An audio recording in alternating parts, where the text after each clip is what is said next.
kaway-kaway para sa iyo, yes friend, na grabe naman Tuesday pa lang pero sagad na ang pagod mo. Sagad na ang inis mo. Kanino? Sa katrabaho? At napapasabi na sana ibang sagad naman ang maramdaman. Charot! Diyan ka magaling. Hayat kaway-kaway para sa iyo, yes friend, na ngayon pong araw na ito ay napagtanto mo na. Dahil sa pagod, sipin mo yon dati, kapag nagsasangyup, nakakarami ka pa. Ngayon, nakakarami ka naman na. Nakakarami pa rin ng hikab. Nakakarami pa rin ng fish oil. Nakakarami din ng tubig. Ang daming iniingatan na sa katawan dahil napagtanto mo na ang ibig sabihin pala ng adulthood ay palaging pagod. O baka naman nasasabi mo lang yan dahil yun nga. Noon mas kaya mo pa. Pero ngayon, kaunting kilos lang, pagod ka na. Kasi nga, tumatanda ka na. Paulit-ulit. Nakakainis, no? Well, ganun talaga, yes, friend. Nakakainis at nakakamiss yung panahon na hindi pa sumasakit ang iyong balakang at kayang-kaya mo bang umupo ng magdamagan ng hindi iniinda ang sakit ng iyong katawan, 'di ba? Kaya para sa iyo na nararamdaman yan sa mga oras na ito, gusto ko lang sabihin na hindi ka naman nag-iisa sa labang iyan. Sa labang iyan. Nako, kung ramdam mo rin to, yes friend, senyalis yan. Naalagaan na po ang sarili. Mag-triple ingat tayo. Mahirap naman yung may sakit ka na. Tapos wala ka pang jowa. Ay! Double kill! Double kill. Maayong hapon para sa mga maot at gwapo ng yes friend natin. Kasama nyo na nga, kapiling, kachismisan, kakwentuhan at kaututang dila. Yes, totoo. Hindi ka nagugulumihanan, hindi ka rin naalimpungatan. DJ Laika Barista na yes friend ang iyong napapakinggan ngayon pong araw ng Tuesday. Dito sa iyong solid na paboritong kabonding ang 101.1 Yes FM. At para sa iyo, yes friend ko, na nag-aabang kasi kahapon Laika Barista, bakit hindi mo ko pinanalo? Ito na ang pagkakataon mo, yes friend. Baka ikaw na ang susunod na papalarin na makakakuha ng 500 piso mula kay Laika Barista at hatid siyempre sa atin ng Pride Detergent. Bye! ACS! ACS! ACS! Para sa ating Laika Tanungan for today na.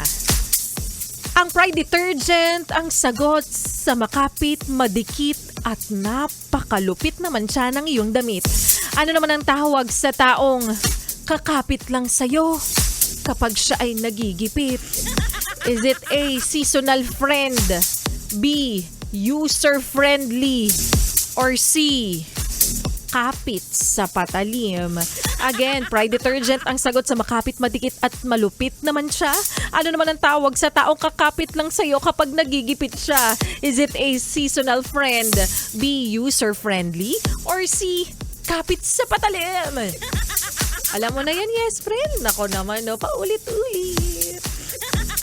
I-message mo na sa akin sa aking Facebook fanpage na Laika Barista ang tamang kasagutan. Ang aking Facebook fanpage po, LYKABARISTA,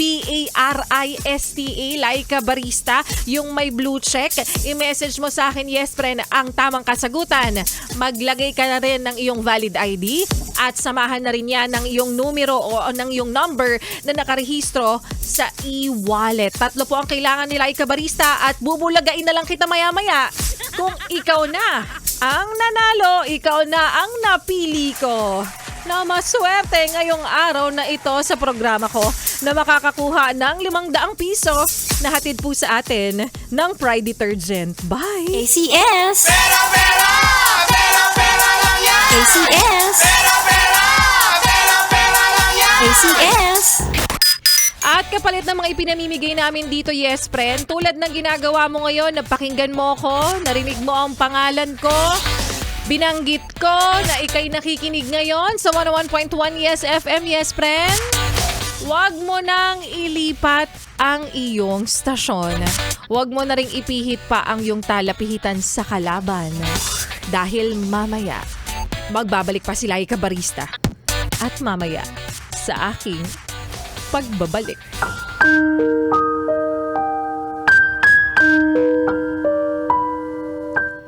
Sa umpisa, puro kilig lang ba talaga?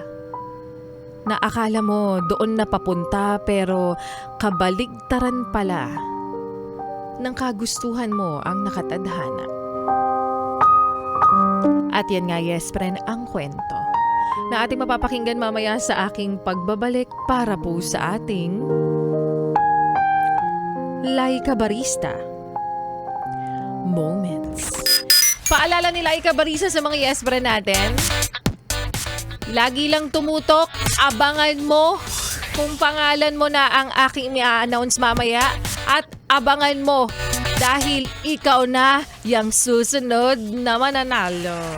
Sabi kasi kahapon dito, Laika Barista, nasanay naman ako lagi kang namimigay. Siyempre, minsan talaga kailangan nating magpahinga, kailangan nating magpamis na hindi mamigay. Pero nandito naman ako kahapon. Ayan, sa mga yes friend natin na nag-message na sumali na sinusubukan na sila na nga ang susunod na mananalo. Kaya, happy listening kay Ray Caluban, kay Melanie Bolante, Karen Godillo. Mga bagong pangalan to ha.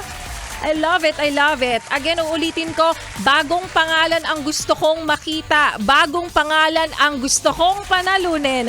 Sa mga paulit-ulit po na sumasali dyan at nanalo na, bigyan po natin ng tsansa. Yung may mga ibang pangangailangan at yung mga hindi pa po pinapalad. Happy listening sa inyo and good luck! Dire-diretso lang yung mga messages na pumapasok ngayon sa aking Facebook fanpage. Isa-isahin ko yan maya-maya lamang. Ituloy pa natin ang pakikinig mo sa mga kantahan ko ngayong hapong ito kasama ang susunod nating tugtugin na para sa'yo. Na ang corny man pakinggan, pero ganun talaga kapag nagmamahalan. Sabi nga ni Jaire Lim sa kanyang kantang Buko. Dito pa rin sa iyong solid na paboritong kabanding. Ang 101.1 Yes FM. Solid.